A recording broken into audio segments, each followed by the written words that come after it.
Hello! Today we're going to discuss how much to charge per square for an asphalt roof replacement when creating your own roofing estimate.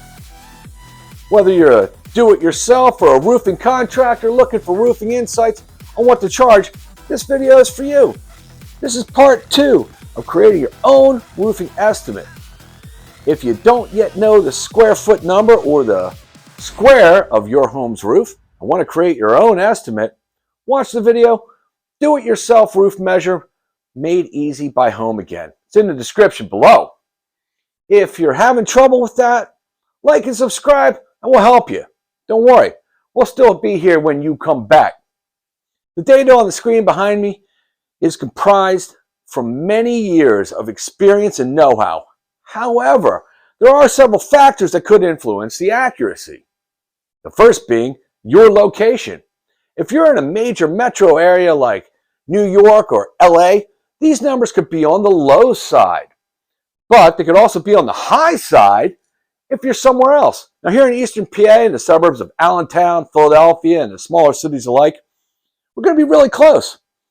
Most experts agree that $500 a square is the bottom line starting point if you're looking to hire a professional roofing company. In areas like ours that regularly receive seasonal snowfall, your materials needed like ice and water, barriers, and modern synthetic underlayment could also affect these numbers. Other factors include your home's complexity, like the height and safety factors. Pitch, is it walkable? Hips and valleys, dormers, accessibility for materials and handling and debris removal, and finally, age and number of layers that are currently on your roof. With this in mind, know that the numbers we go into could easily be higher or lower. Regardless, if you've made it this far, congratulations to you for becoming an educated consumer. Let's look at 4 categories of roofing contractors and the associated prices. We have low bidders, we have competitive service-based companies, premium and exclusive products, and finally retail roofing companies. Let's assume your goal is to find the right price without sacrificing quality. With the wild swing that goes from anywhere from $500 to $1,700 and even up to $2,400 in some cases, there are a lot of variables. Let's dive right in, get you your rough numbers, and then you can decide which product, which services are best for you. All right, so $500 a square. Let's say we've got a 10 square roof. $500 a square, $5,000. Okay. On the flip side, we're looking at retail, we're talking $16,000. Huge difference. Wow, right?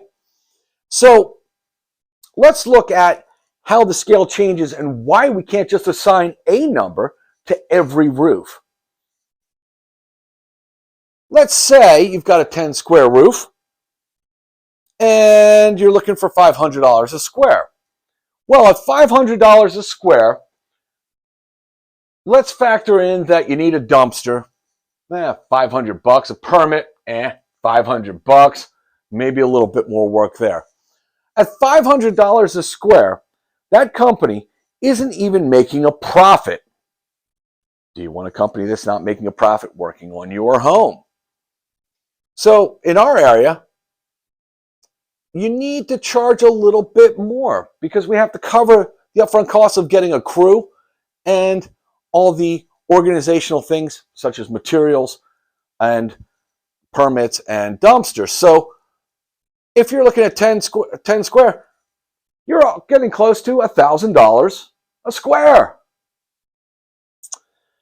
So if we cruise on down the line, in our last video, we assumed 20 square by measuring a roof. That's the average price for a lot of homes in our area, smaller to mid-size homes, which make up the majority of homes. So if we're at $500 a square, $10,000 all day long, however, still dealing with a company not making a profit. So you can see that we're sliding down. The more square, the more work. It only makes sense that the more you're doing, the less it should be, right? However, let's say you're in this area. Call this the sweet spot. You're dealing with a company not on the lowball side, but competitive and reputable. So let's factor in probably right around here. Now that could change. If you have a 20 square roof that is unwalkable, boom, boom, boom, all day long, right? So if you're dealing with the higher end companies that are retail, they're dead set on their 65% margins. They have high advertising costs. We know these companies. We know who they are. Around here, let's call them J.D. Fitzwater, Power Project Remodeling Group, the Orange Box Store, the Blue Box Store, right? So these are companies that we're dealing with in the retail market. Most people, they want to get a few estimates, so you want to look at the low ball to the retail.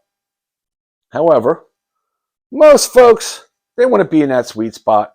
If they don't want to sacrifice quality, they don't want to sacrifice their assurance, their peace of mind, or fall into the category of those 93% of people who have a complaint about their roofer, well then, most people want to fall into this area. However, when dealing with this complex issue, we can see that we can't just assign a square to a number. And this is why. So we know that to start off with, for a company to even start making a profit on 10 square in our area, they need to be around $7,600. So where do we fall here? 20? Yeah, it gets a little bit lower. 2,700 square feet, 27 square. Now around here, this is where things change a little bit. In New Jersey, 20 square roof is the average. However, when you get to Pennsylvania, now we're talking about 27 square, which means that when we hit about 30, the dynamics change. The complexity changes with all the factors that I mentioned earlier. So we can talk about being in this zone all day long. Anywhere below this, hit or miss. If a company is going to be around here, now we're talking about the sweet spot, the average. Easy to find. However, when we go a little bit further, if you're over 30 square, most roofs need to shed the water more quickly. And so now that we're talking about a greater pitch, over 30 square, the factors change. You would think, from talking to people that, oh, well, the more work I'm throwing this roofing company, the price should go down. That is true to a certain degree. However, they do level off because we're exchanging square footage, squares, for complexity. So once we reach 30 square, hey, we're going to have dormers, we're going to have windows, we're going to have different pitches, and we're going to have hips and valleys. So we level off here, knowing if we're unwalkable to be right here, if we're 40 square, and right on down the line. Is it unreasonable for a 50 square roof in a large home with a pitch that's unwalkable to charge $80,000? Sure isn't. Is it unreasonable to expect it to be $20,000 to $30,000? Well, you decide. Our goal is to give you the tools that you need so that if and when you're ready to move forward, you're comfortable with that decision. And in our next video, finding the right contractor, buy home again, we'll go into the different facets of why people choose what they do and what fit is best for you. If you like what you saw, please like it below. If you have any comments, let me know what area you're in and what people can expect so that when they look at this, they can become familiar with what to expect in your area. And subscribe. That way you'll see all the videos as they come out to help you in your process. Thanks again, everybody. I'll catch you real soon.